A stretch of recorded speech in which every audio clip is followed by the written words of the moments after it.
एक समय की बात है, सुंदरवन के जंगल में हिना नाम की चिड़िया अपने अब्बू अब्दुल और अम्मी रुखसाना के साथ रहती थी। हिना के अब्बू बहुत ही गरीब थे। वो एक कबाड़ी वाले का काम करते थे, जिस कारण उनकी कमाई ज्यादा नहीं हो पाती थी। इतनी कम कमाई में घर का खर्चा चलाना भी मुश्किल होता था। ऐसे ही वे दुख भरे दिन काट रहे थे। फिर कुछ दिनों बाद ईद का पाक मौका आया और हिना के दोस्तों ने उससे कहा, अरे हिना, तूने नए कपड़े नहीं खरीदे? देख, हम सब ने तो कितने सुंदर और नए नए कपड़े पहने हैं। हिना उनको देखती है। उन सभी ने नए नए कपड़े पहने हुए थे। नहीं रुबीना, मैं इस बार नए कपड़े नहीं पहन पाऊंगी। वो मेरे अब्बू का काम अच्छा नहीं चल रहा। अरे, आखिर तेरे अब्बा का काम कब अच्छा चलता है? कभी तो हमने तुझे नए कपड़े पहने देखा नहीं। हमेशा तू फटे पुराने कपड़े पहनती है। तू कहे तो मैं तुझे अपनी पिछली वाली ईद के कपड़े दे दूं। इसके बाद वे सभी हिना की हालत पर हंसने लगती हैं। हिना उनकी बात सुनकर बहुत उदास हो जाती है और अपने घर जाकर रोने लगती है। तभी उसकी अम्मी रुखसाना उसे रोते हुए देखती है और उससे पूछती है, अरे क्या हुआ मेरी बच्ची हिना को? बता अम्मी को, किसने तुझे मारा? नहीं अम्मी, मुझे किसी ने नहीं मारा। पर पहले आप मुझे ये बताओ कि आप मेरे लिए ईद पर क्या लेकर आए हो? रुखसाना चुप हो जाती है। अम्मी देखिए, इस बार कोई बहाना नहीं चलेगा। मुझे नए कपड़े चाहिए तो चाहिए। मेरे सभी दोस्त ईद पर नए कपड़े पहन रहे हैं और यहाँ मैं अभी भी फटे पुराने कपड़े में हूँ। नहीं अम्मी, अब और नहीं। आप कुछ भी करो, मुझे मेरे लिए नए कपड़े लाकर दो। पर मेरी बच्ची, तेरे अब्बा को आज भी 1 रुपए की कमाई नहीं हुई। ऐसे में मैं कैसे तेरे लिए नए कपड़े ला दूं? देखो अम्मी, आप हर बार यही बहाना बनाती हो, पर इस बार नहीं। मैंने कह दिया है, इस बार मुझे नए कपड़े चाहिए हैं। मुझे इस बार काजू बादाम वाली सेवइयाँ खानी हैं। क्या आप हर बार वे बेकार सी सेवइयाँ बना देती हो? पर हिना उसकी एक नहीं सुनती, कमरे में चली जाती है। तभी हिना के अब्बू आते हैं और रुखसाना को रोते हुए देखकर उससे पूछते हैं, अरे रुखसाना, क्या हुआ? तुम रो क्यों रही हो? रुखसाना उसे रोते हुए सारी बात बताती है। अरे हिना तो सही कह रही है।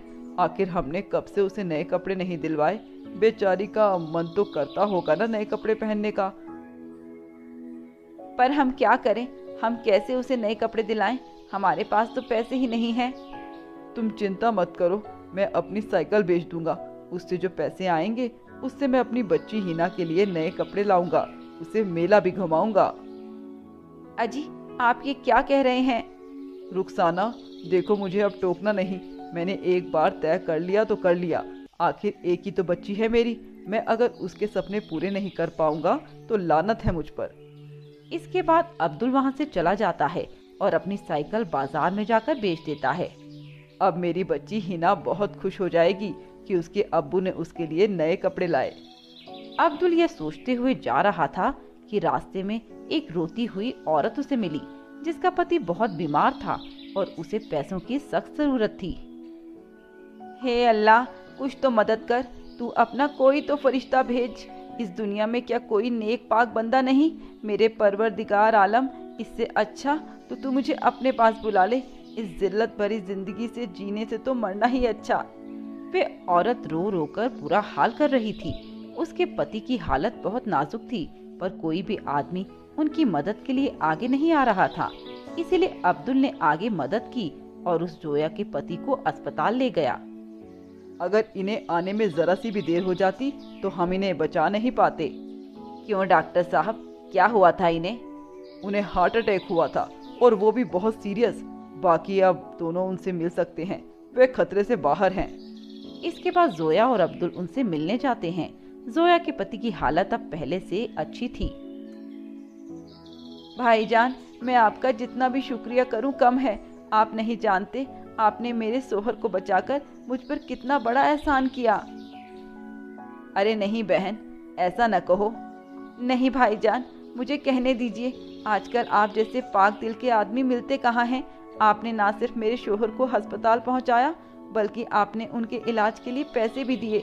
सच में अल्लाह ने आपको हमारी मदद के लिए ही तो भेजा है।